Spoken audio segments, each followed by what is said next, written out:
事里的主角往往天赋异禀，拥有强大外挂，可这个男人却生来就是蠢材，凭借成千上万次的死亡才能换来一场胜利。今天我们就来聊聊这部小众宝藏韩漫《只活今日的轮回骑士》。男主安克里德是小村庄里唯一有剑术天赋的孩子，他的梦想是成为足以改变战争版图的终结骑士。可离开小村庄的安克里德才发现自己是天赋低下的蠢材，不过他没有因此气馁，而是昼夜不停地挥剑提升自己。虽然进步很慢，但安克里德能感觉到自己在变强。然而努力在天赋面前却不堪一击，拼命挥剑10多年的安克里德却被仅学剑6个月的天才孩童打倒了。这一度令他怀疑自己的努力都是徒劳。这正是现实里无数普通人的真实写照，拼尽全力奔跑却被天赋者轻松超越，连坚持的意义都开始动摇。然而安克里德却没有因此被打倒，他甘愿为成为骑士付出别人成倍的努力，哪怕周围的人都在嘲笑他痴人说梦，他也只是一刻不停地挥动手中的剑。努力是蠢材对抗命运唯一的武器，真正的强大从不是生来就耀眼，而是在无数次崩溃后依然选择再站起来。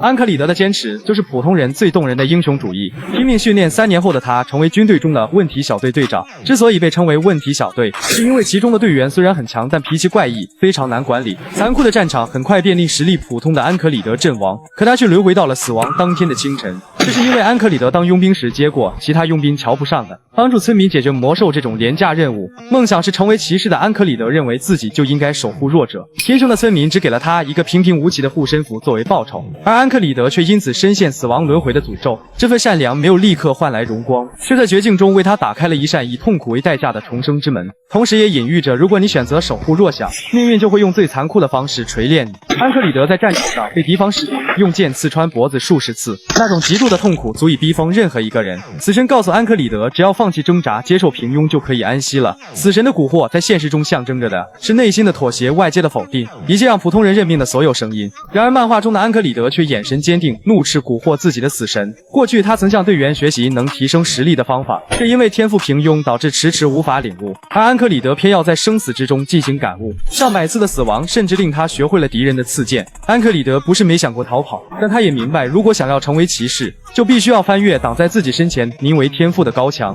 整整经历了125次轮回，安克里德用125次死亡，才于第126天反杀了敌方的士兵。他成功翻越了第1面高墙，那股坚韧的意志，就连脾气古怪的队员都为之动容。也许平庸的我们没有死亡重来的能力，但我想漫画本身告诉我们，只要心不死，有不断从头再来的勇气，那么靠努力也可以追上天赋。这是庸才对命运最有力的反击。矗立在安克里德面前的第2面高墙是潜入军营进行暗杀的刺客，起初他连对方靠近的动静都感受不到，就悄无声息的死去。但身中诅咒的安克里德最不缺的就是时间。在向擅长暗杀的队员学习后，安克里德在一次次轮回中不断锤炼自己的感知力，终于在经历上百次悄无声息的死亡后，他凭借感知力提前发现了刺客的到来。再次面对死神的挑衅，安克里德只是冷冷回答：“我奉陪到底。”他身上散发的意志被其他队员看在眼里，可不听任何人话的他们却愿意教导这个渴望变强的庸才。这样的剧情描写隐喻着现实的破局之法，真正让人折服的不仅是实力，还有永不低头的意志。只要你足够拼命，世界自然会为你让路，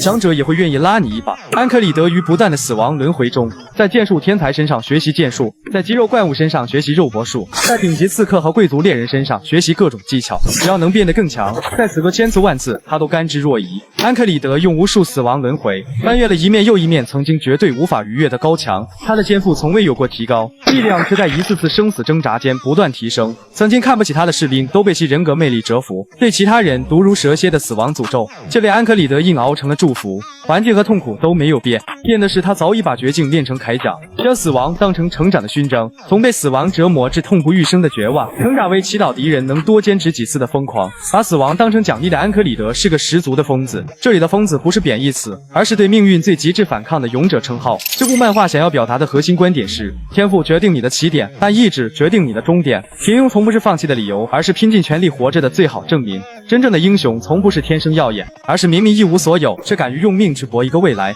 也许很多人对《只活今日的轮回骑士》这部漫画感到陌生，但同作者的另一作品《史诗级领地设计师》已经得到了无数读者的认可。作为土木老科的又一力作，不仅画风更加精致，线条充满力量感，剧情所表达的内核同样十分吸引人。把它放在近年来韩漫作品的第一梯队也毫不过分。